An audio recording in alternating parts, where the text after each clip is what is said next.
Welcome to the panel All for Groundwater on our first Making Groundwater Visible from the Groundwater Project, and I'm your host, Everton de Oliveira. Thank you so much for joining us. Please upload your picture watching the event. Take a selfie, right? And tag it at the Groundwater. Please check here to be featured on our social media pages. We count on you. Like and share our posts. Volunteer to help translate books into your mother language. Make a difference. Let's make the groundwater visible. Today, we have three great examples of volunteer work. Bill Alley, Science and Technology Director of NGWA, National Groundwater Association from the United States. Dave Kreamer, the President of IAH, International Association of Hydrogeologists. And Leonard Konikow, a former worker of the US Geological Survey, and now the Groundwater Journal editor, main editor. They will talk about their rewarding experience, the future of groundwater, and more. Before we start, I would like to thank our sponsors for making this event possible, free for all of you. TDS, Technical Development Solutions from Saudi Arabia. Hydroplan, a consulting company from Brazil. G360 from the University of Guelph in Canada. Solinst Equipments from Canada. And Waterloo Barrier, also from Canada. And also to all the individual donors. Without them, this noble project would not be possible. Please join them. Donate if you are an individual, or add the name of your company as a sponsor to a game changer initiative. Bill, Dave, and Ali, Bill, Dave, and Lenny. Thank you all for joining us today. Please make a short introduction, each of you. Let's start with Bill, please. Okay, thanks, Everton. Yeah, as you mentioned, I'm Director of Science and Technology with the National Groundwater Association. Prior to that life, I was with the US Geological Survey. I was head of the Office of Groundwater actually for quite a few years. I retired from USGS and I worked part-time for NGWA, so hydrogeologist. So, Lenny, you're next, please. Thank you, Everton. It's a pleasure to be here, and certainly thank you for inviting me. I've had a long career in groundwater studies. It's been a pleasure. I certainly feel fortunate to have worked in this, I think, very interesting and very important, very valuable to society area. And the bulk of my career has been with the US Geological Survey, mostly as a research hydrologist, but I've had a few other tasks along the way. Since retiring a few years ago, I've become editor-in-chief of Groundwater Journal, and so that keeps me busy these days. So it's a pleasure to be here. I bet. Thank you. Dave, you're next. Hi, I'm David Kreamer. I am a professor at the University of Nevada, Las Vegas, and I'm also president of the International Association of Hydrogeologists. The IAH, the International Association of Hydrogeologists, has got thousands of members in over 130 countries, and it's a registered charitable organization in Great Britain and throughout the world. It does philanthropic work, and I'm very proud to be a member of that, and we're very proud to support the Groundwater Project. Thank you very much. Thank you very much. So we'll have a presentation of each of you, and let's start with Bill Alley, please. Bill. Okay, thanks, Everton. So you asked me to address a couple questions. Please. One, why is groundwater a paramount resource? So that's actually an easy question to answer, but I'll try to give a good answer to it. And second of all, how does this all relate to the Groundwater Project? So first of all, groundwater is among its most important attributes are the large volumes of water and storage and its wide accessibility. So it occurs almost everywhere beneath the land surface, making it a kind of a self-service resource, if you will, accessible to nearly everyone. In a way, the groundwater project patterns itself on this attribute with a goal for groundwater learning available for everyone everywhere. So it's kind of like patterning after the resource itself. Groundwater has many uses, but agriculture, drinking water, and the environment are key. Around 70% of groundwater pumped is used for agriculture, and everywhere from agribusiness to many millions of small, poor farmers. The surge in global groundwater use is largely because of irrigation. That said, groundwater is the primary source of drinking water for about half the world's people, as well as a dominant source of household water in rural areas. Many large cities, including half the world's megacities, depend solely or largely on groundwater. It's played a crucial role in global urbanization. It's also an integral part of the environment.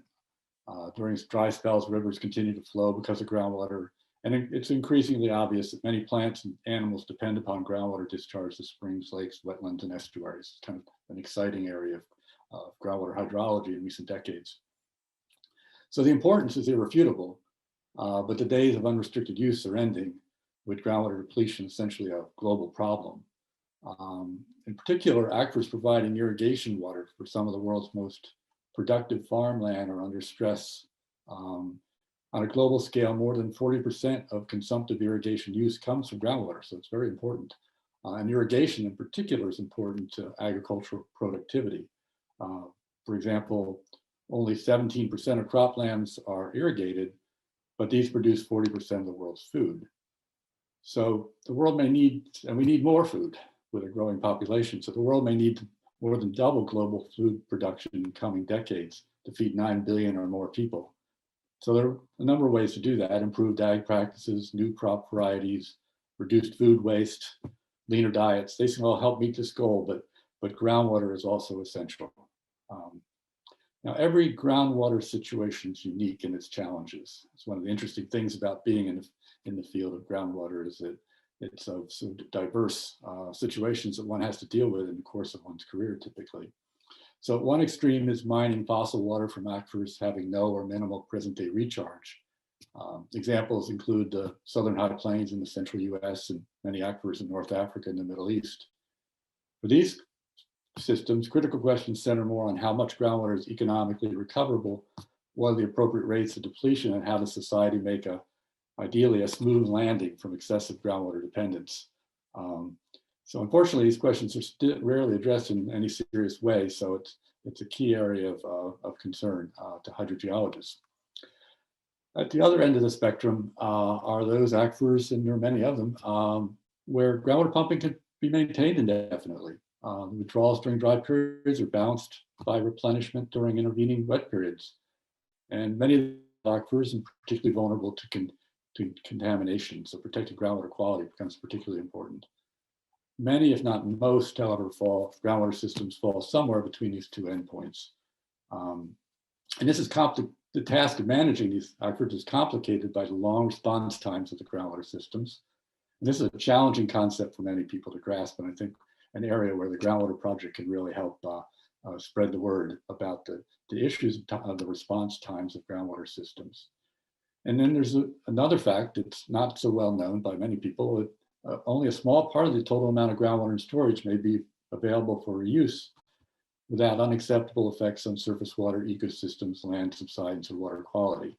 And I would say these are other areas where there's a great need for education across the globe. And that's where this concept of groundwater sustainability typically arises. So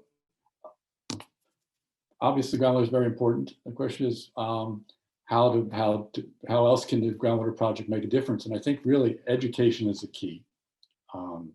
And that's why the project is really so important in my view. So the challenges of getting people to recognize the seriousness of groundwater problems are not unlike those of climate change. It's hard to understand the scope of a problem you can't see, and it develops slowly. And of course, humans have a propensity to deny a problem for as long as possible. So virtually all of the world's most pressing environmental problems, including those in groundwater, require cooperation, collective action.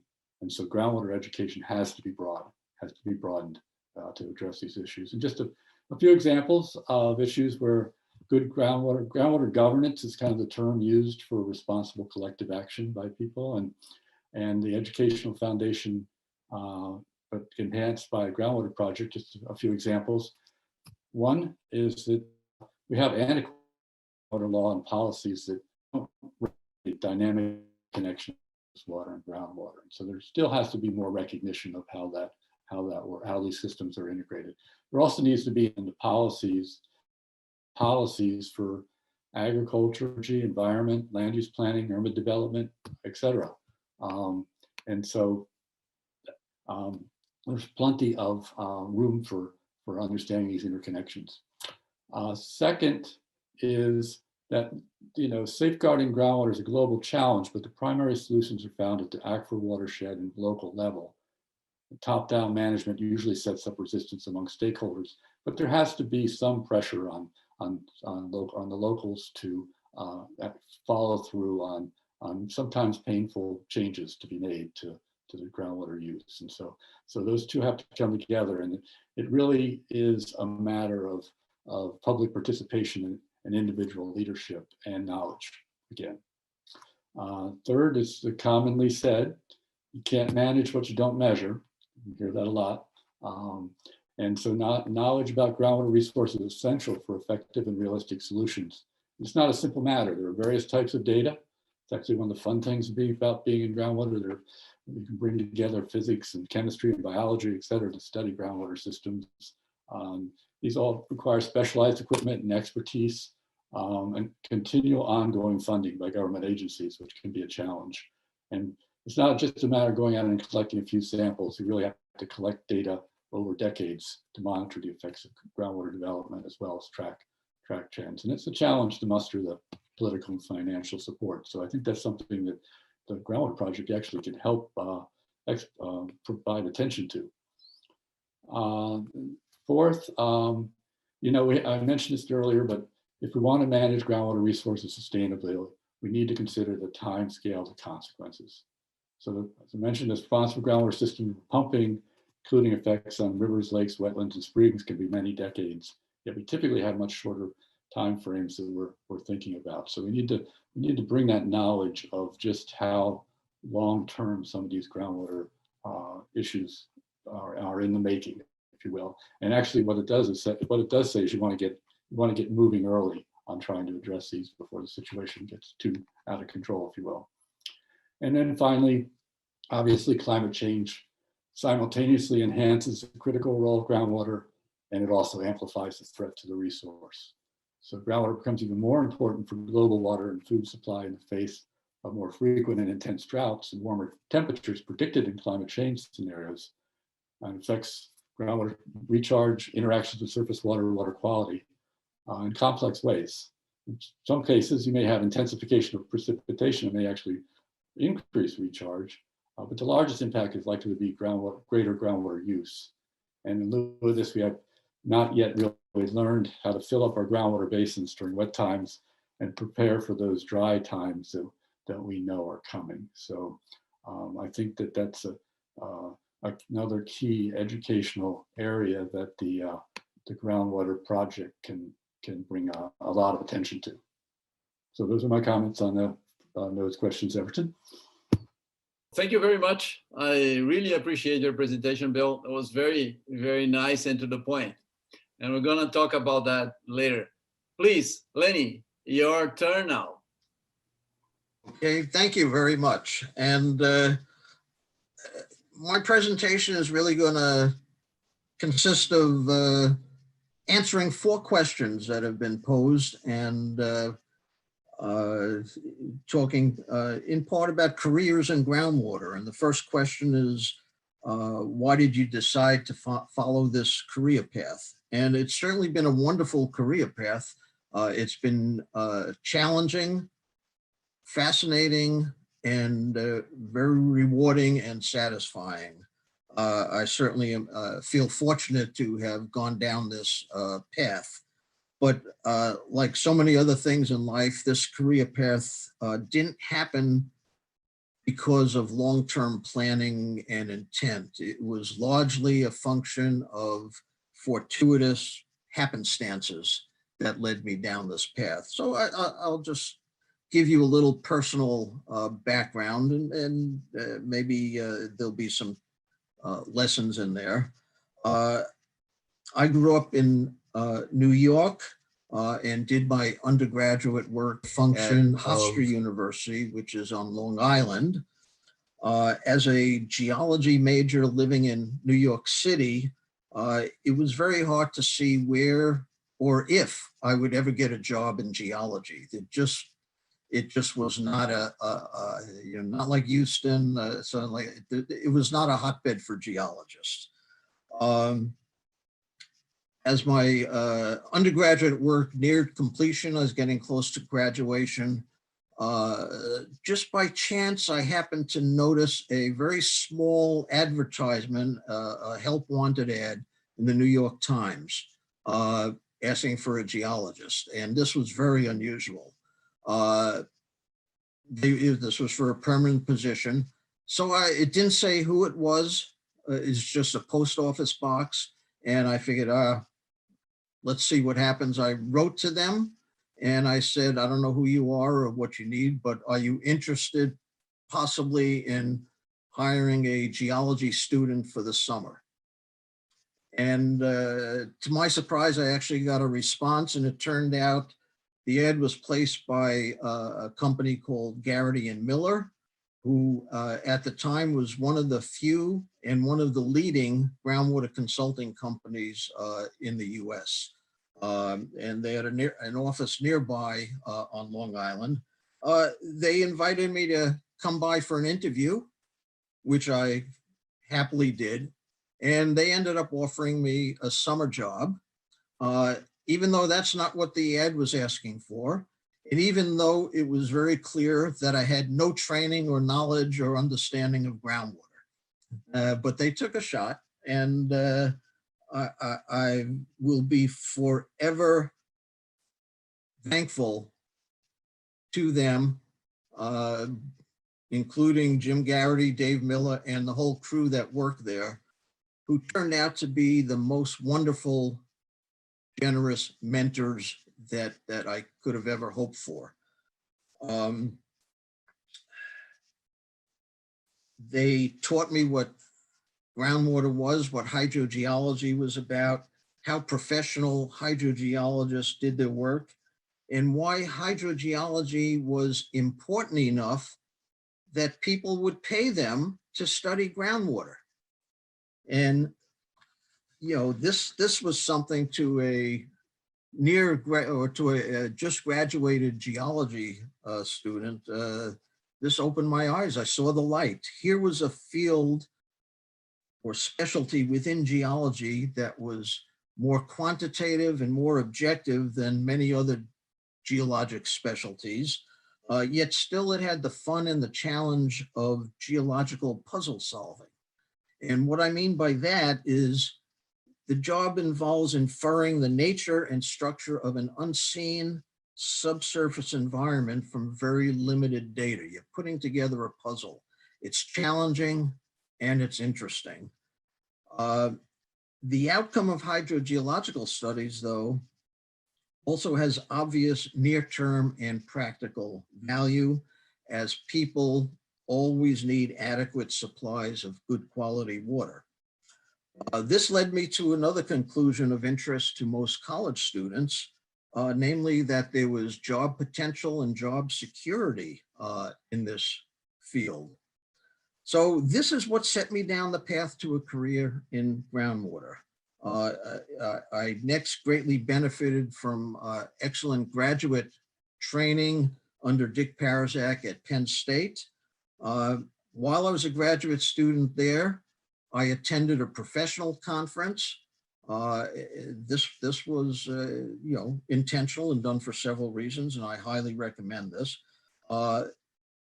By chance at this conference, I met John Bredehoff, who was a well-known groundwater scientist with the US Geological Survey.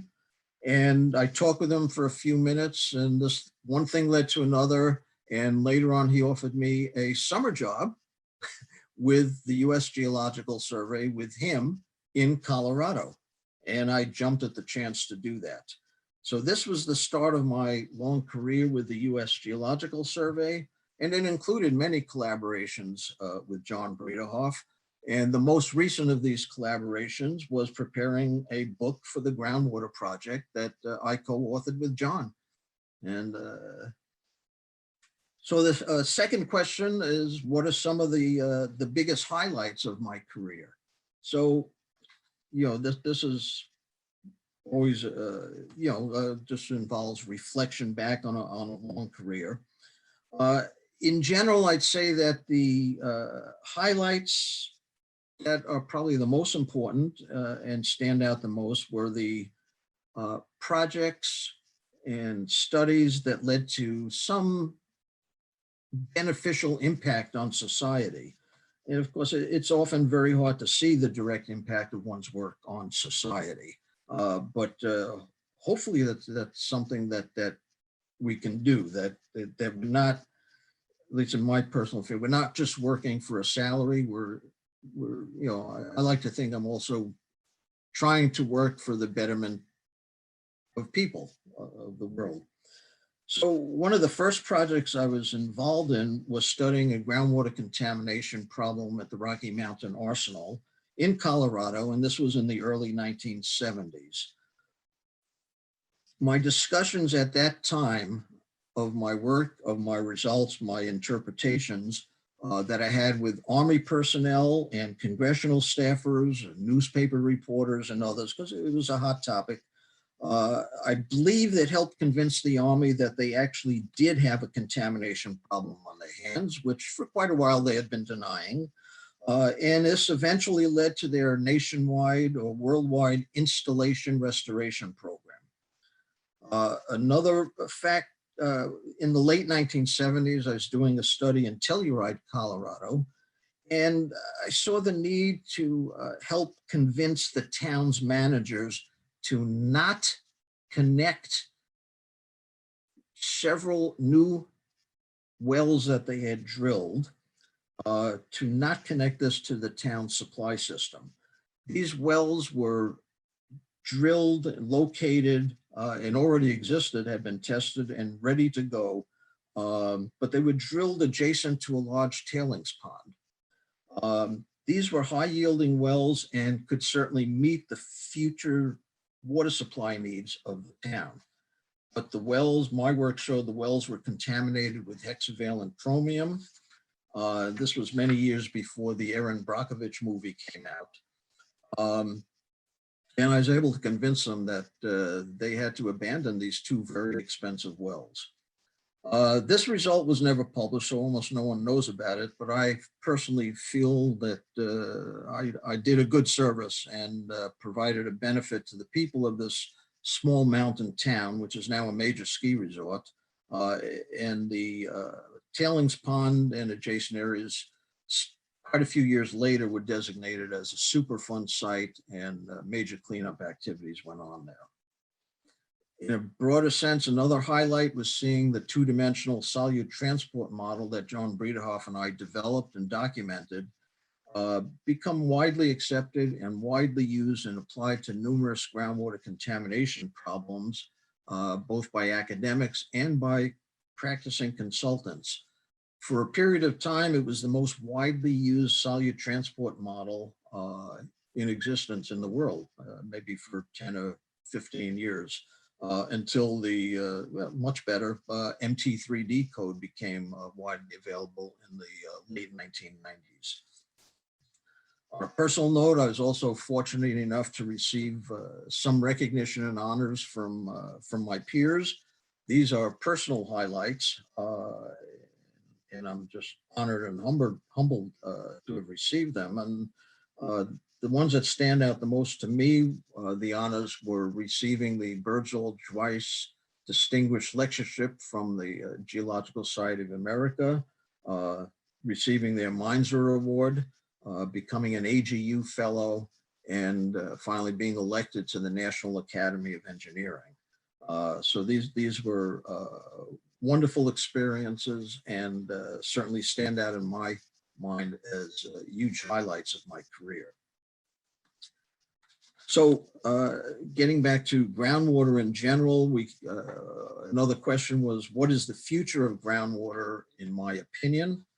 And, you know, I'd say after, you know, certainly much more than 40 years of experience in the field, I see that groundwater is still going to become more widely recognized by the public and appreciated for being the valuable resource that it is.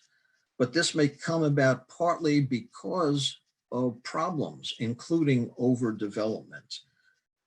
And the overdevelopment comes where unsustainable development and avoidable contamination has diminished the availability and quality of groundwater. And this comes at a time when population growth and climate change drive increased demand for groundwater development. In some places, we're seeing new regulations being passed and implemented to protect groundwater resources and encourage or actually require any development to be sustainable. And this is certainly a very good development for society, and reflects progress and improved general understanding of groundwater processes. This does not eliminate past excesses and mistakes, and these will continue to haunt us in the future as many aquifer systems, particularly in arid climates, continue to be depleted at very large rates. And these rates of depletion cumulatively are so large that it actually contributes to sea level rise in terms of displacement of water from the continents to the oceans.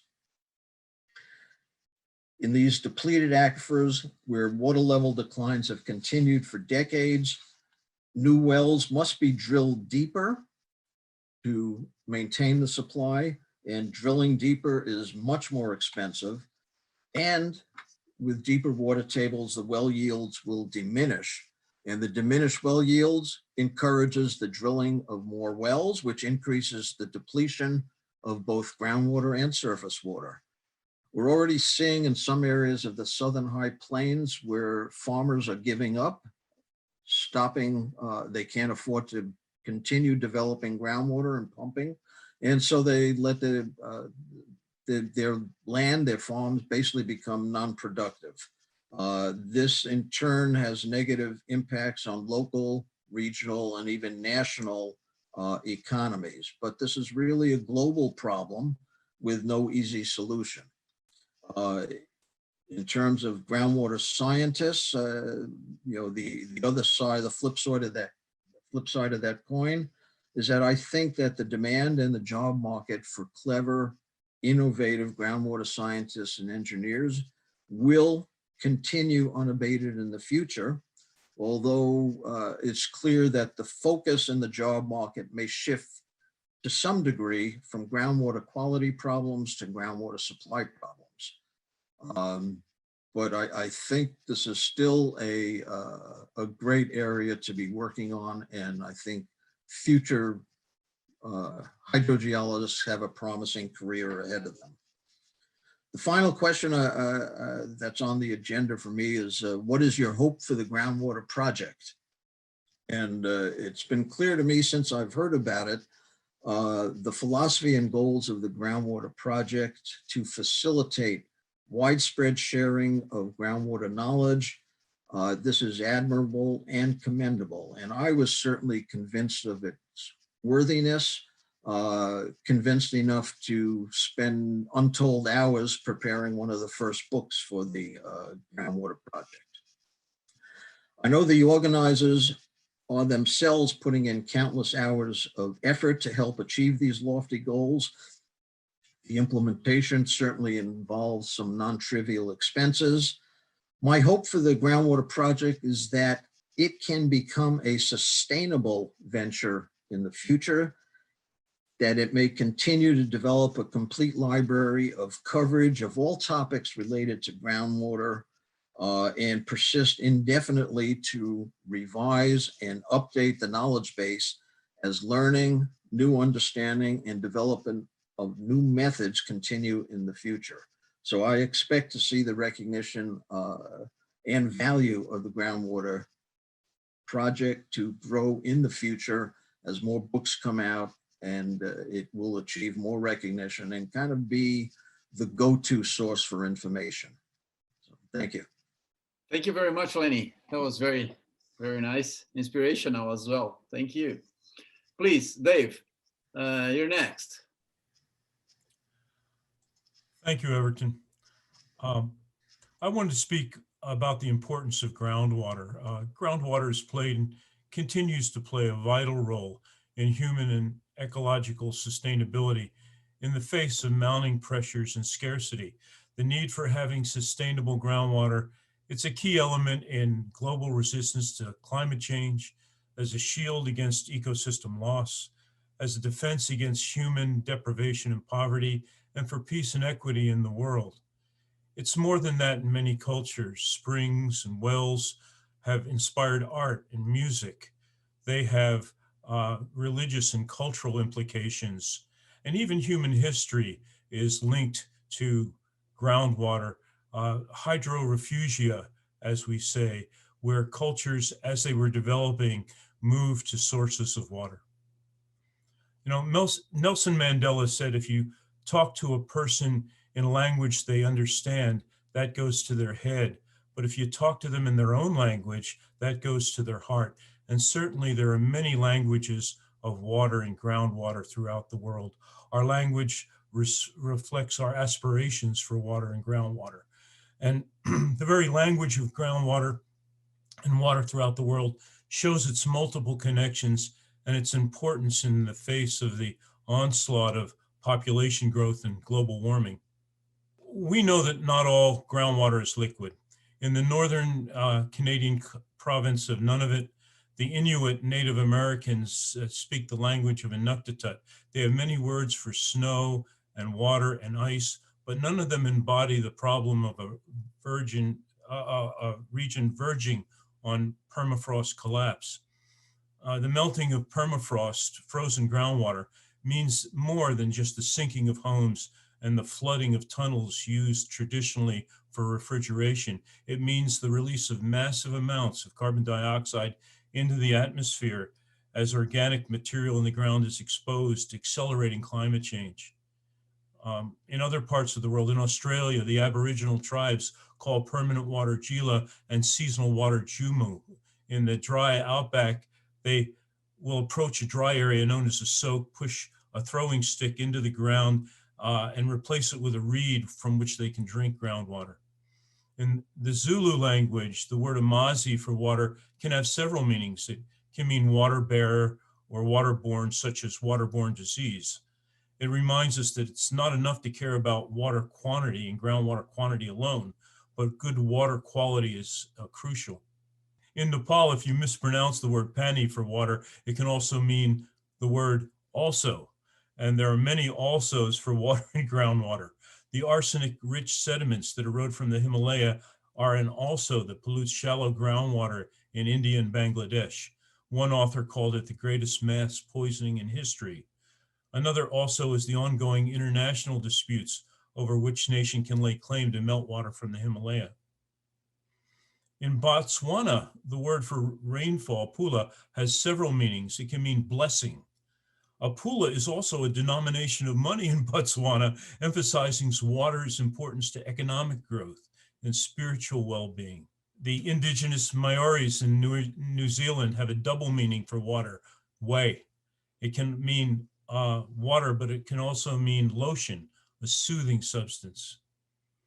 In the landlocked country of desert country of Niger, where I do a fair amount of work in Western Africa, 44% of the population doesn't have access to a ready source of drinking water. And groundwater is becoming more and more important. The native language for the majority of Nigerians is Hausa, and the word for water is Rua. But Rua has a second meaning. It can mean blade, like the blade of a knife or sword. Indeed, water can be a double-edged sword. It can be the blade of conflict and war, fueling political ambitions, or it can be the blade of a plowshare or scythe, bringing harvest and abundance. How we use this blade of conflict or abundance, this soothing lotion, this blessing, is up to us. In the face of climate change, we must address the science, economic impacts, and the political implications of climate change and groundwater. The Groundwater Project goes a long way into bringing this into focus. It allows us opportunities for education for people in remote areas. It unifies the world and brings us together to hear others' concerns in their own languages and viewpoints as we move forward with solutions, empathy, and resolve. Mandela spoke about communicating with resolve and with understanding and empathy, but I prefer a quote from George Carlin, who said, "Everybody smiles in the same language." And so when we approach groundwater, I think that we should go forward with good heart and have fun, but also learn from this wonderful project that puts together educational experiences for people who otherwise would not have them. Thanks very much. Well, thank you very much. I love it. Very good, guys. Great job. Well, let's start talking. I'm kind of, puzzled here with so many good points you raised on your talks. And I would like to ask you some questions. And please feel free to add questions to each other if you wish to do so. You're very welcome. Well, you mentioned many languages, Dave. You mentioned many languages.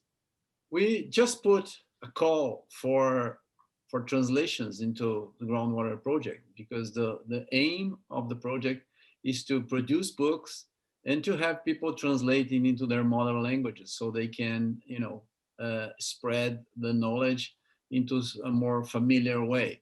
Our goals, as Bill mentioned and you also mentioned, is to reach out to more people because we tend to talk to other hydrogeologists, and how to reach out to largest community is not easy.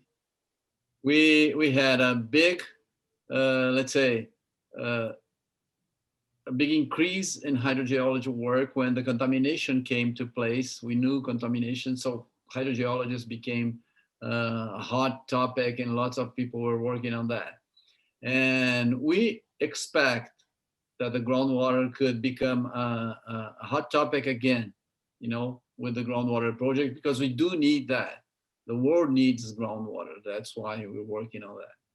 Okay. So talking about, you mentioned this, and I would like to ask you just a number for you.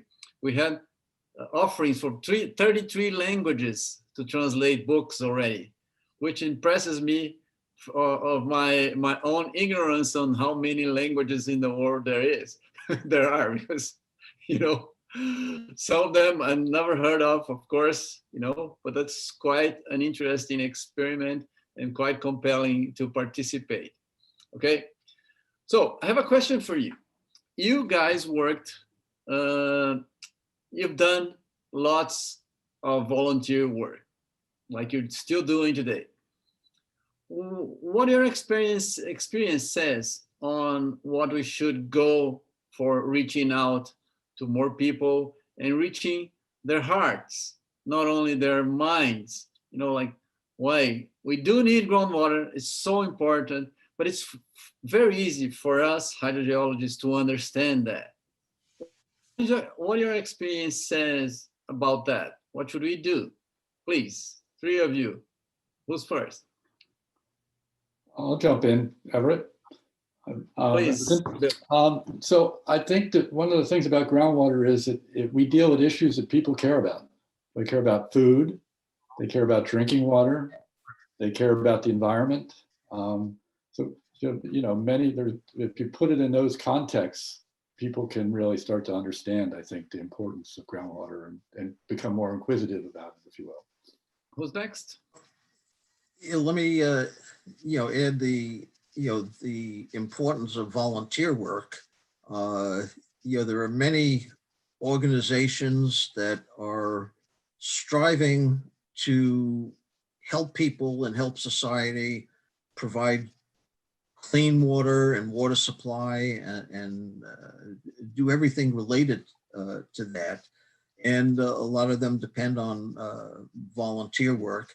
And certainly professional societies are a big part of this, and they depend primarily on volunteer work, contributions of their time from individual scientists and engineers, professionals.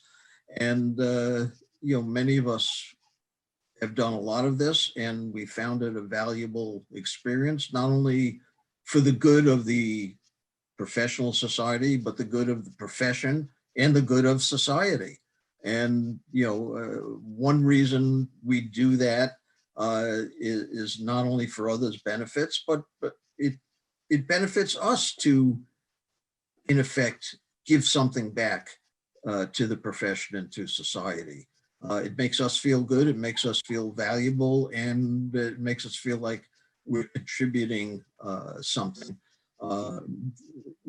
This, in a practical sense, this usually involves people who have a job and are employed, and requires the support of their employer to allow them to take some time to provide these unreimbursed services.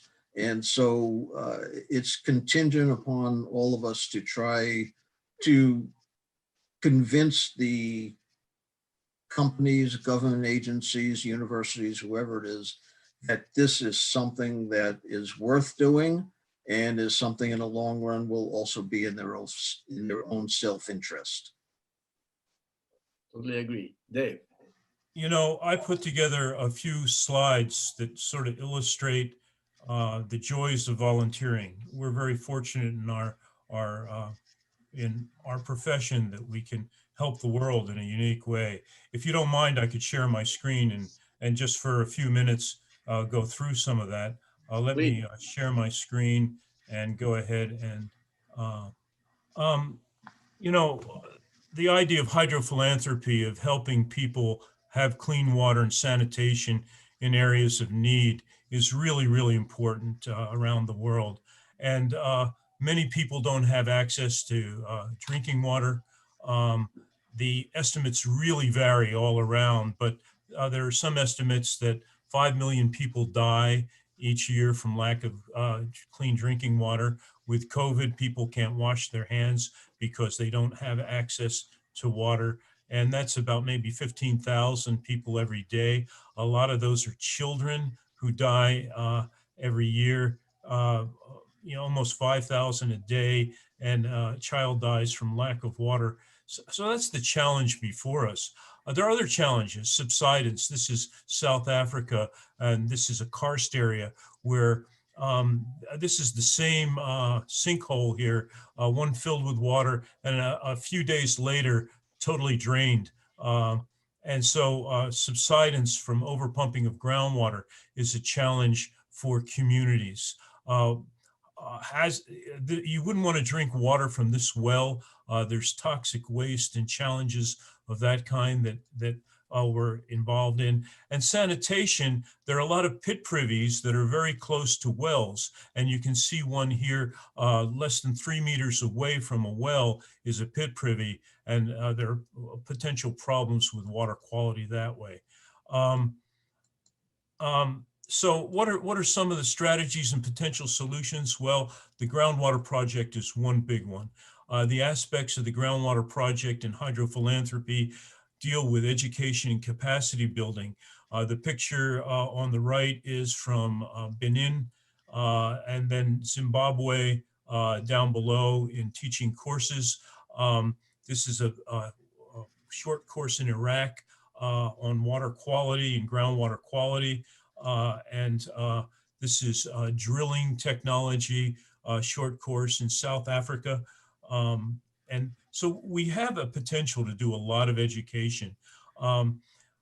I've been fortunate. I've worked with students and taken them to different places to put in rainwater collection systems. And this is a hand dug well in Kenya. And it's really a transformative experience for our young people, working with students as much as I do. But it's also a transformative experience for me to be able to help communities have a water supply. We in IAH, the International Association of Hydrogeologists, have the Burden Groundwater Network for International Development, and a lot of young people go out and they help provide water around the world, particularly in sub-Saharan Africa. This is actually one of my graduate students. I'm going to see if I can get this video to work. No, I cannot.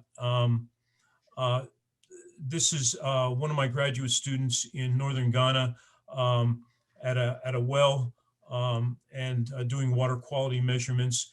And I wish you could see how excited our volunteer students are when they go out and do this and incorporate it into their education. So the Early Career Hydrogeologist Network in IAH, we have a lot of commissions and networks with different subjects, a commission on groundwater and climate change and groundwater and energy development. But one of our networks is the Early Career Hydrogeologist Network. And these volunteers really get a lot out of helping people around the world.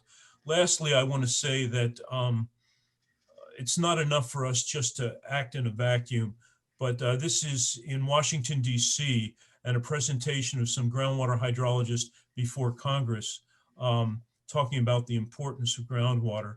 And this idea of advocacy is very, very important. And the Groundwater Project is certainly going to promote that in the world. So that's what I wanted to say, just real briefly about, the opportunities for volunteers and how the Groundwater Project will really facilitate the spreading of education throughout the world. Well, thank you. You guys have something to add to those impressive slides? I think Dave gave it very well. There's not too much to add about the importance of groundwater worldwide. Yeah, particularly amongst the poorer populations of the world. Thanks, Bill. Yeah, well, you mentioned, Lenny mentioned something that I thought was quite interesting, that we have to think about change, not only from quality to let's say, to water supply, right? Yep. Although they're very linked, right? They're very well connected. It's hard to separate them. People tend to think they're different things, but they're close together. What exactly did you mean by that, Lenny? So, like you said, we have to address that in studies or in management or what? Well, I think all of that. I think if I look at when I started in groundwater, started my education in it, the focus really was on groundwater quantity, running pumping tests, assessing transmissivity, and water supply. Then through the 70s into the 80s, the recognition of groundwater contamination and pollution and water quality problems became paramount. And the big growth in the groundwater industry really came about because of the recognition of groundwater contamination problems and the need to deal with them, both from a scientific research perspective, as well as a management and regulatory perspective. So there was a big shift in the 70s and into the 80s that corresponded with a big growth in the groundwater industry. We've clearly seen that growth stabilize and tail off in terms of available funding to deal with these problems. Not that we've solved all the problems. And I think in terms of university education and practice, while water supply problems were still there and there were still many people working on it, it had a much smaller fraction of our groundwater effort than it used to. And what I see now as the funding for groundwater contamination problems is diminishing for a number of reasons. I think the, let's say, relative importance of dealing with supply problems, as well as maybe in an absolute sense, will start to grow, so that it will again become, let's say, a larger fraction of groundwater research and groundwater activities. Certainly, groundwater quality is not going away as an issue, as a research priority, as a management issue, and so on. But I think we, for a while, forgot about water supply, and now it's coming back into the limelight. Oh, thank you. For those who's watching this presentation, this session, we talked about a little bit about that on your interview with John Bredehoff about the book, right? Yeah, so right. You may go to our YouTube channel, and you see a nice discussion about with Lenny and John Bredehoff. Very interesting. I do recommend that. Thank you, Lenny. Please, Bill, you mentioned irrigation. You mentioned irrigation more than once on your presentation. Mm-hmm. And of course, if we need more food, we will need more water for food production, definitely. But we also have problems with depletion. And I've seen, as a hydrogeologist, many people working in hydrogeology, they're scared of mentioning depletion and mentioning this problem because they want to drill more wells. I have a question for you. You work for, you belong to the NGWA for so long, and you've seen similar problems. Is there a way for us to improve recharge? Is there a way for us to better manage water production and water storage? What do you think about that? Okay. Yeah. So first of all, National Groundwater Association is an interesting organization, and we mix scientists, engineers, and well drillers, as well as pump manufacturers and suppliers. So that brings those issues, bubble up, and we have discussions about them. In terms of,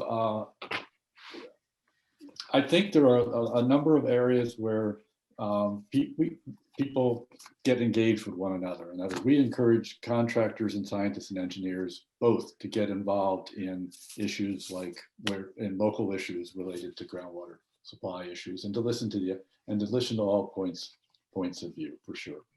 One of the areas that can help, I think, it increasingly is managed aquifer recharge.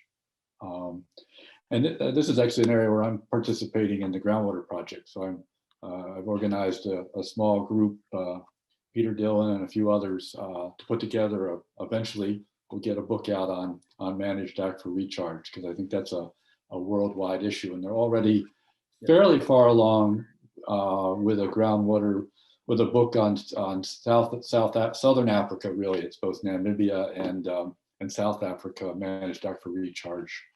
Moving along quite well.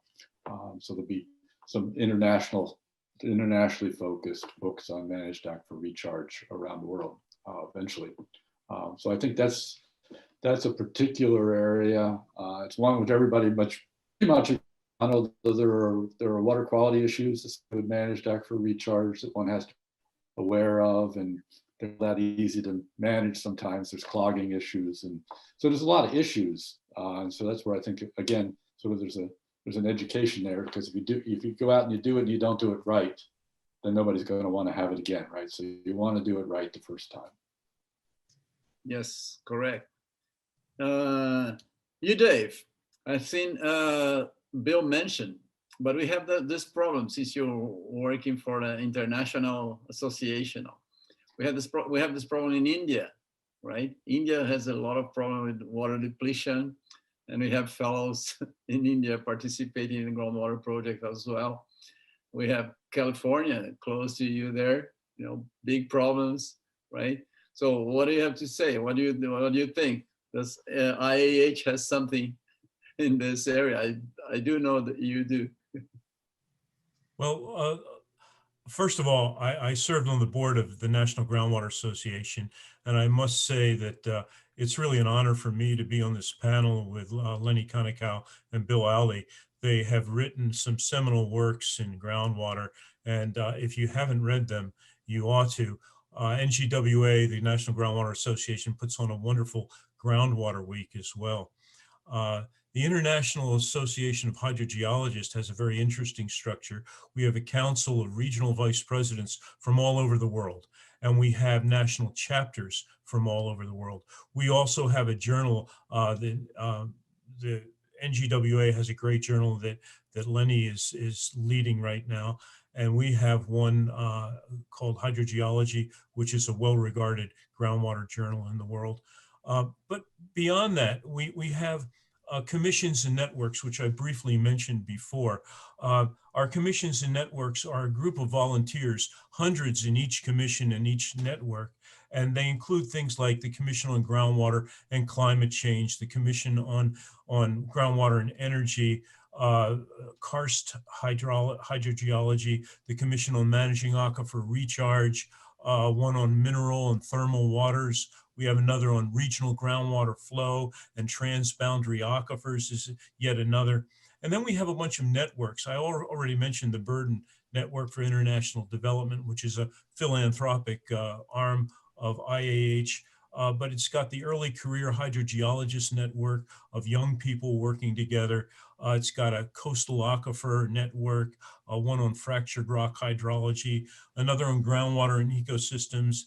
It's got a rather new but very vital socio-hydrogeology network and an urban groundwater network. So each one of these groups and each one of these national chapters have a lot of volunteers who volunteer their time to push the science forward. They have publications, they have maps that come out, they have all these sorts of things, and the Groundwater Project folds in very well. And also IAH has congresses every year. And in this year, we have a very good congress in Sao Paulo, Brazil, which is coming up, an IAH Congress. And the International Association of Hydrogeologists actually will have two this year, another one in Brussels, Belgium.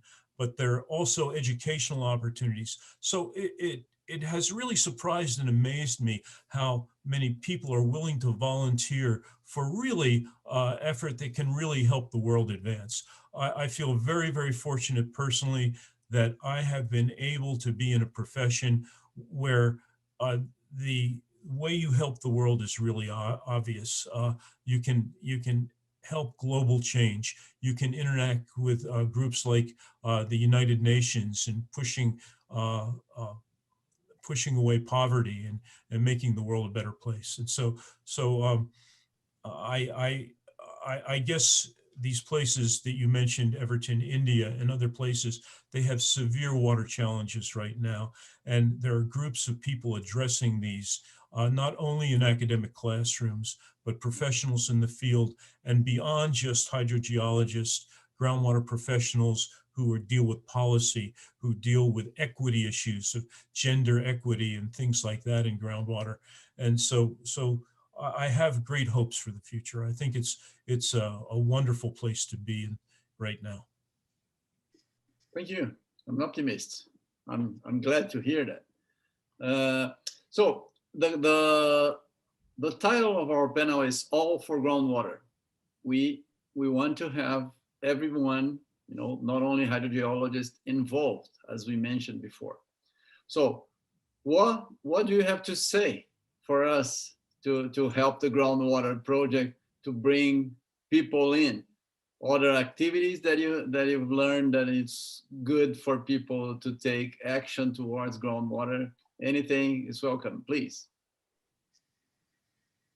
Well, I would comment that I think you're doing a very good job thus far, because it looks like you've got an awful lot going on and a lot of people involved. And I think Lenny may have mentioned, we want to keep the momentum going that's been built here. I think one area would be more videos or more, things beyond the written word. And I think that's a good way to actually attract a lot of younger people to can have strong capabilities to do that sort of thing. That's what we're doing now. We're video recording our session. We're starting. There you go. There you go. Well, I totally agree. We're going to do that. But video sessions, especially instructional videos, are quite expensive to when you want to put a good thing in place. It's a challenge. Thing that reaches out. It's on our radar. We're just raising funding for doing that. But thank you for mentioning. It's going to happen. Please, you guys. Suggestions, anyone? Well, I can say something. I think that their groundwater project and the volunteers who are putting together chapters, it's really good, not only for basic education, but for the new advancements that are going on. And if I were to look at one problem I see in the groundwater industry, when I do expert witnessing and things like that, I see people involved in court cases that haven't gone beyond the rudimentary groundwater skills. In other words, the expertise of our groundwater practitioners is not keeping up with the advancements in the science. The advancements in the science are far outstripping what we teach in universities and what a lot of people are equipped with in the field. And so in addition to just providing general groundwater information and the techniques and the equations and the approaches, I think the idea of keeping people informed with the advancements as it goes on and helping spread that to all groundwater professionals, I think is an important aspect of the groundwater project and a good way to go forward. Good point. Good point. Very good.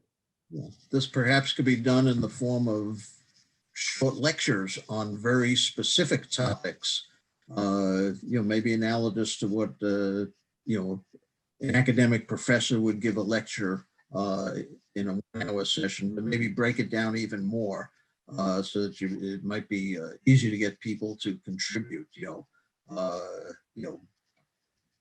basics of this or that, or some aspect of pumping test analysis, or, something that, is covered in a textbook, but rather this would be a series of lectures on specific topics, methods, tools, how to do this or how to do that.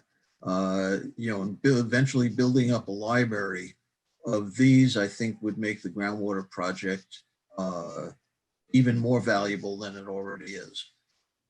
Yes, thank you, thank you. Well, we're heading that way, and we count on you guys. You're helping a lot already, and we're gonna go far thanks to work like you. I'll have a question. Our time is running out too quickly. The talk is so interesting. You have your personal experience, and many people would like to contribute as volunteers. But from my experience, what I see is that people don't really know how, and they don't understand what's in it for them. And it's something you could tell, you mentioned briefly, Lenny mentioned, but I would like to go back again to this point, is that what is in it personally? Because people think about money all the time. If I'm going to be paid to do that or not? But personally, there's a much more valuable reward. I work as a volunteer since I know myself as a hydrogeologist even before. And I know it's very rewarding. What do you think? What would you have to say for someone who would like to help and would like to jump in? I think you have to put yourself out there. You have to want to do this, but you have to create the opportunity for this to happen. One of the common ways is through professional societies, and some of them actually offer places to volunteer and say what you'd like to do, and kind of getting your foot in the door, offering some volunteer service could then lead to more involvement with that professional society And that leads to networking opportunities and not only the ability to serve that particular organization, but the ability to serve the profession in general. But you'll make contacts and meet people, and this will open more doors for you to provide more service and exposure to more volunteer opportunities, and you learn how to do this more. So you kind of have to get your foot in the door, maybe be a little extroverted in making that first step, but it will be worth it. I agree. Thank you. Yeah, I would completely agree with that. It's not like there's a sign up list that you go to. You really, if you get involved with an organization and stay involved and attend meetings and participate in the extracurricular activities, if you will, where you meet people and you find out then you become known, and before you know it, you've got more invitations to volunteer than you can possibly ever address, right? Right. Yes. Well, Yes. Bill and Lenny are speaking, more or less for professional organizations and professional people. But for just the layperson, I've been continually amazed at the number of groups that go out and put in wells in different countries and do water supply systems and things like that. Some of these are religious groups.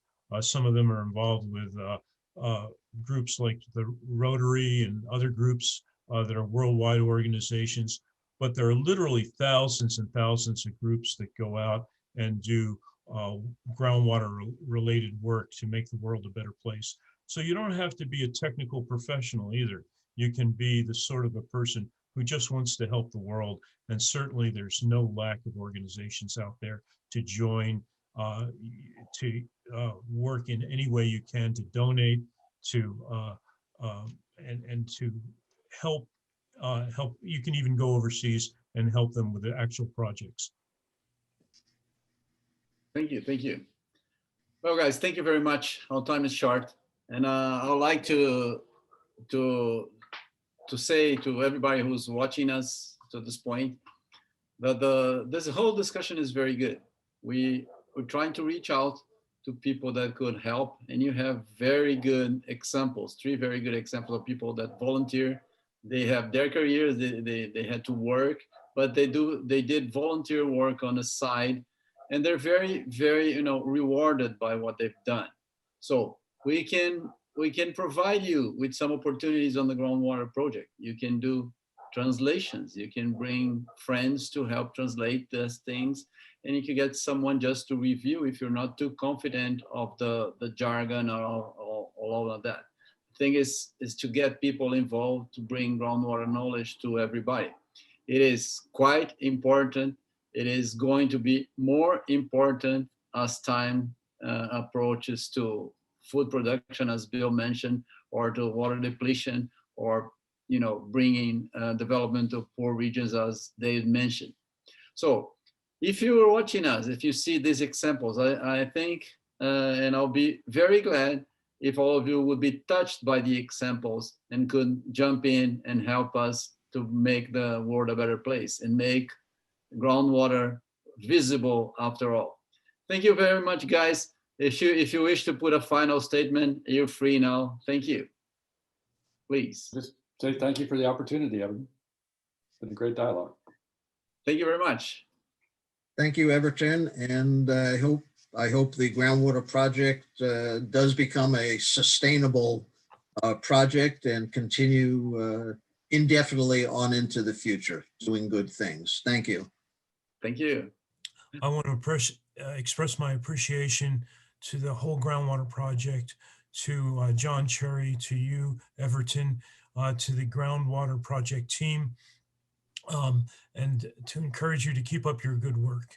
It's an honor and a privilege to be able to help out in any way I can. Thank you very much. I'd like to thank you. And please, if you're watching this video, don't please help us. Click on like here, share it with your friends. Let's make groundwater more visible. Thank you very much. Thank you, guys. Thank you.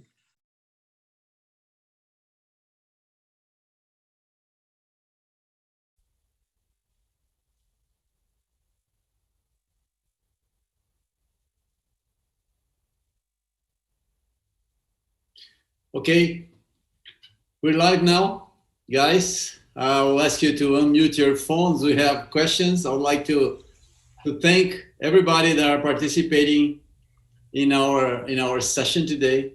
We have people from many places. People are complaining that I'm watching my cell phone, but I'm actually, I have to take a look at the questions, okay? So please, I'll let you know here just a moment. We have some questions, I'll get them here. We have people from very, very different countries here. And I'll like you to I'll just mention some of the countries. Belgium, let me see here. Belgium, Colorado, in US, Colombia, Mexico. Adriana, my friend from Mexico. Let me get more. Hey guys, Libya. Let me see, Libya. Oh, Venezuela. Let me see more. Mexico again. Also many. Sorry if I don't mention all of you guys. I have to go to the questions. So thank you for the three of you to be here to answer our questions. I'll get some of them and I'll pick as they appear for us on YouTube. Okay, thank you. It was very nice having your presentation with us today. So the first question is from Imran Aziz Tunio there from Pakistan. He says, dear global experts of groundwater, my question is, what is the main source of arsenic and fluoride in groundwater? Who wants to take it? I don't know which one of us is an expert on that subject, but those are the two big ones in terms of naturally occurring. They're genetic, so their sources, there's a lot of different sources of different parts of the world where arsenic and fluoride occur. Fluoride be associated with volcanic areas like the Rift Zone of Africa, for example. Arsenic, obviously, in Southeast Asia. The original origin there is the Himalayan mountains, and then it works its way down into Bengal, India, and Bangladesh. A lot of volcanic areas might have high arsenic. So there's actually a variety of geologic settings that are high in arsenic and fluoride as well. Yeah, the arsenic in India and Bangladesh is in sediments that erode from the Himalayas. Right. I've done some work in national parks in the Grand Canyon, and we have some high arsenic in springs in the Grand Canyon, again, naturally occurring. And one of my concerns is that in many countries that are developing that measure groundwater quality, they concentrate on salts. And salts are important because saline water is not good for agriculture. But many of them don't have the facilities to measure many chemicals with less concentration. And arsenic is one of them, but it can be very, very harmful to people who use it for drinking water. And so I think it is a real concern that the capability of people to measure it around the world is not quite up to the same level as looking for salts and looking for other more easily measured parameters. Yeah, fluoride is, there have been some studies showing that one of the sources actually from fossilized shark teeth in shallow sedimentary beds. That's just one example. And again, arsenic and fluoride are not the only constituents that we should be concerned about, obviously. But basically, their distribution, their presence and distribution is a function of the sediment, of their presence either in mineral form or absorbed onto mineral surfaces, in a combination of the geochemical environment coupled with the groundwater flow system. And to understand the origin and movement and fate of these constituents in water, you really have to understand both the geochemical environment and the groundwater flow system. Yeah, following up on that, the geochemical environment, the pH levels in the water, the oxygen levels, the dissolved oxygen has a lot to do with whether many chemicals precipitate into the solid form or if they are mobilized in the dissolved form. And so all that information is important to know as far as the potential vulnerability of an aquifer. All right, thank you. A question here actually is a sort of a demand, I guess. Is Abdulghani Aysal. He says that he's looking for technical support to model groundwater and basement complex rocks in Nigeria. He says he really loves to work with anyone with the know-how for that. Can you have a hint for him? Well, modeling in hard rock geology and fractures is one of the tougher problems that exist in hydrogeology, because many times the flow is through fractures has a lot to do with the fracturing system, which is not well understood in many areas. Across the border in Niger, we're doing some groundwater modeling, but it's for shallow aquifers in alluvial sediments. And so I guess I guess it is a problem. There are some people who do hard rock fracture modeling in the U.S. Geological Survey, but it's a knotty problem. I'd say one of the best ways for the person who asked the question to get some answers and find some people who have these interests would be to attend an IAH Congress, where you would see people presenting the results of studies on similar topics in other areas. Yep.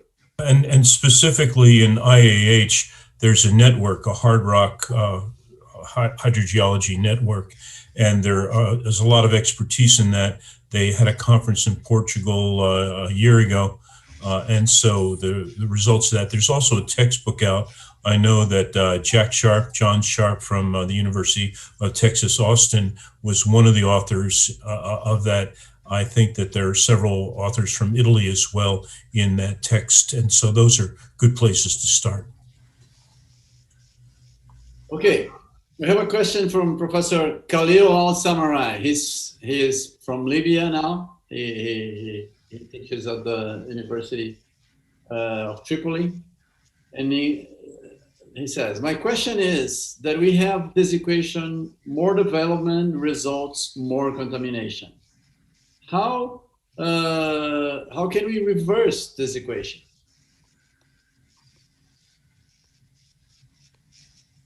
I'm not sure. Can you repeat the question, Everton? It says, we have, the equation is, with more development, we have more contamination. How can we reverse this equation? How can not make more contamination with more development? That's what he meant, I guess. Well, the key is really prevention. And I mean, you know, in the last several decades, we've learned enough about contamination sources in groundwater that many countries, nations have developed regulations and a management framework to minimize the risk, to minimize the potential for groundwater contamination. And this is probably the one, you know, the single best path to preventing future contamination that might otherwise go with development. And basically it means you can't have unrestricted development, unrestricted factories that can dispose of waste in any way that they see fit, because they'll take the cheapest way, which is usually to put it right in the ground.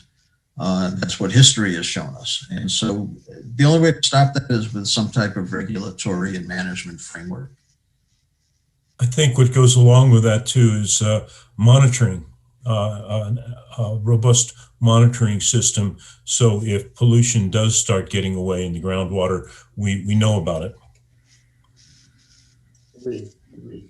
Well, actually, I may add, if you allow me, is that today we have no excuses because we know how contaminant behaves in subsurface, and we know what to do to prevent that. So prevention is not easy because people tend, like the name of our event, making groundwater visible. Since it's invisible, it's easy not to care about it. But we have no excuses because we have knowledge and we have the technology to do it. So the best way is probably about regulation and what the groundwater project is trying to do is education. You have to educate people. So this, keeps in the back of your mind when you think about something that really can damage the aquifer and soil and groundwater. You do something. But if you don't know, you don't care. That's the problem that the majority of the population have. They don't know what happens if they don't care. And I think you have the same experience. People that are not hydrogeologists, they're mostly unaware of the problem. What do you think? Yeah, I think educating the public, because I think that's a really important step. We also have a history of not knowing what we're putting into the ground. It's exemplified by pollutants such as MTBE, methyl terbutyl alkynes, and they're now PFAS. We've used in all sorts of uses, non-stick pans, fire retardants, that sort of thing. And not knowing that for people just getting into the field of contaminant hydrology too, it can be pretty complex. There are contaminants that will volatilize into the gaseous phase and they can enter buildings and houses. There are contaminants that are non-aqueous phase liquids that don't move the same as groundwater. They'll slowly dissolve in groundwater, but oils and different solvents will not readily mix with groundwater. They're immiscible. And so they might move in a completely different way than the groundwater is moving. They might deflect in the subsurface. And so the actual field of contaminant hydrogeology is very, very complex. And there's a lot of literature out there, and the Groundwater Project can help with this as well. Thank you very much. Well, I forgot here, but I have to mention, since I mentioned the name of our event, Making Groundwater Visible. I have to, sorry, I'm using my phone because I get my messages from the people that are behind us here in the back producing the project. So I have to thank Kelly Jane Wallace she's a IAH President of the Queensland, Australia chapter, right? And Miguel Rangel Medina is the President of ALSUD, the Latin American Association of Groundwater. They were the first ones who suggested the name for the event. Then there was a poll and people voted. So thank you for the suggestion. And the name is gonna last. We're going to have an event every year. Thank you very much for your kind suggestions. So let me go for the questions again, guys. I have a question here. I have to wait because I'm a bit slow, but I'll get there. I have a question from my friend from Mexico, Adriana Palma Nava. Hello, Adriana. Thank you for participating here. Already in Groundwater Project, an effort to promote hydrogeology short courses, diploma or maybe a virtual career to increase specialists on groundwater. We are so few working around the world. Well, that's maybe for me, but you could add to that as well. Well, we have definitely a plan, and I'm working on that to have courses on the Groundwater Project. Short courses, maybe live short courses are easier for us to produce. We're planning to have video courses, video lectures, but that is quite expensive to produce. That was mentioned during our presentation today. But we are working on that. Right, and just keep tuned because we will have that going maybe the end of this year or early next year. You will be informed about that. But we have here Dave Kreamer and Bill Lawley. there are plenty of courses that either IAH or NGWA are offering. Could you mention something for her, please? So we do offer quite a few courses, and in this new COVID-19 age, we've gotten to do a lot of video courses that are accessible to most anyone, virtually anyone. So if you just go to our website, you can go to www.ngwa.org, and there's an events and educations place there. Thank you. In the International Association of Hydrogeologists, we also have an education page on our webpage that you can go to. It's got videos, it's got connections with upcoming conferences and short courses and that sort of thing. And so that's a resource for all people. I forgot to mention too, to the person from Nigeria who asked about basement rocks, our Hard Rock Hydrogeology Network, you don't have to be a member to join. So if you go to the website, you can get all the information and contact information on that. Yes, thank you, thank you. So I have a question here. Abdul Ghani Isa he says, how do we become active member of the Groundwater project, please? It's easy. If you're watching this, you already are a member, because just have to be, you have to participate to become a member. But you can go to our website, which is www.gw-project.org, and you can sign up for our project, so we can get your email and we can get in touch with you. We can send you information. What we do is mostly volunteer work, and we're still building a staff. As you might know, the Groundwater Project is a new organization, and we're based mostly on, or almost all, on volunteerism. We have a few people funding us, right? You see the sponsors at the back of your screen there. We have just a few, and we need more people.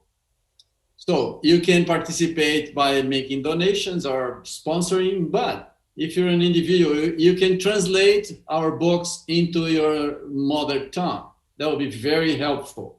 And you can just pick one of the books that are there, and if it's not anyone already working on that, you can take the responsibility for it and translate, and we will distribute to the world, okay? If someone is already working, you may also volunteer to help translating. Translations is one of the major topics that we have. Simpler yet, I can suggest you to, as a member, and to become an active member. And active member is more on your heart than anything else. It's what you do for the best of the groundwater. You can go to our YouTube channel, and you can just translate the videos that we have here there. Go there. You don't have to sign up or anything. You just have to have a YouTube account, or you don't even need that. Go there, type get the subtitles, and add that to your mother tongue. That's a great help, because most people don't have a good understanding of speaking English. They're better at reading, but speaking and listening is not the same thing. So it'll be a great job for anyone who's watching us. Just take your time, go there, take half hour and translate part of it. That's a great job, because it stays there and more people can finish the work. And finally, tell your friends to help and to join our good project. Okay, thank you. You may add something if you like, guys. Our question here, let me see. Daniela Cardona Alzate from Colombia. Good afternoon, everyone. Thank you for this space to share. My question is, how would be the best way to start hydrogeology expertise for someone who studied geological engineering and science data? You guys. Well, that's a good starting point for sure. Yes. Because I think one of the issues in groundwater is that not enough people have the geologic background. That really helps. How would you direct? She has already? a very interesting background to start with. I agree. Right. Yeah. Yeah. So, You know, I'm sorry, go ahead. no, I'm done. The International Association of Hydrogeologists has a regional vice president for Latin America, and Carlos Milano, and he is in Colombia, and he might be a good specific contact for you to get in touch with. Again, if you go to our website and look at our vice presidents, his email is available, and he might be somebody who is within country who you can talk to. Good. Fatoumata Kabor, I forgot. I don't know where is she from, but what is for you the best technical approach for estimating recharge in arid and semi-arid zones in the context of floodwater spreading? Floodwater spreading. Jesus Christ. Okay, who picks that? I'll repeat that for you guys so you can brush up, you know, the knowledge there. You know, it's very site specific as far as groundwater recharge goes. Las Vegas, where I live, well, I live outside of Las Vegas, but they've had for about maybe 30 years now, they've had a groundwater recharge project. But the problem is the shallow aquifer is a little bit saline, so they actually recharge in wells and not from flooding and spreading. If the geology is right, you can have recharge pits, and as water flows down through arroyos and washes, if it could be diverted into these recharge pits, you can actually recharge water to the shallow groundwater quite effectively. But it all depends on the geology. Also, there are problems if there's a lot of silt in the runoff water, then recharge ponds, recharge pits will clog pretty quickly, and they have to be maintained. And so it's very, very site specific. There are places where this could alleviate flooding, as I guess your question implies, and you could utilize that water that might flow out to the ocean or to, you know, to be unutilized in some way to be better utilized by groundwater recharge. And again, another plug, we have a commission on managed aquifer recharge that you can dial up and get more information. They have publications out. They've had theme issues in different journals, and so that's all available if you go to the website. Yes, I do recommend the Managed Aquifer Recharge group of the IAH. I belong to that, and they're very good people, and they are very helpful for you. Pretty sure you'll find what you need with those guys. They're friendly and they're knowledgeable. Okay, so I think we have a final question, and that is good to be a final one. Comes from Luis Camilo Suez Casayas. And he's from Colombia. Amazing discussion. When we have an agreement with NGWA and IAH to increase more benefits and volunteering activities for the groundwater community. Again, when will we have an agreement with NGWA and IAH to increase more benefits and volunteering activities for the groundwater community? I don't know exactly what it means. It's an agreement between the groundwater project or between, I don't know. I guess just to right off the bat, we have a national chapter. The International Association of Hydrogeologists has a national chapter in Colombia. Yeah. And if you're not in contact with them, you can contact them right away. And there are resources available. Again, our regional vice president is from Colombia, and so that's a way for you to do that. Also, there are Latin American groundwater groups that are larger. I guess, Everton, you can speak to Al Sud as an organization that can be contacted for such support, if you want to mention that, Everton. That's okay. I'm laughing here because there must be something lost in translation. Luis, He is the president of the Colombian chapter of IAH now. Okay. All right. So I'm Luis. Contact me, and we'll talk more about what you mean by the interaction and support. Yes. Okay. Well, okay, guys. Good timing for wrapping up this meeting. We're all laughing here. It's very good. It was great having you guys here. It was a great participation. We're looking forward to work closer with the associations, because we hydrogeologists work close already. You know, we're friends, and we can make even more friends throughout the world by having all this huge internet community that we're building. Thank you very much, Dave. Thank you very much, Lenny. Thank you very much, Bill. Thank you to all of you who participate on this session today. And stay tuned, because we have a next session on translation. Don't miss it. You'll love it. Thank you very much. Bye, guys. Thank you. Okay, thanks, everyone. Everybody stay healthy. Thank you. Thank you, guys. Bye. Bye.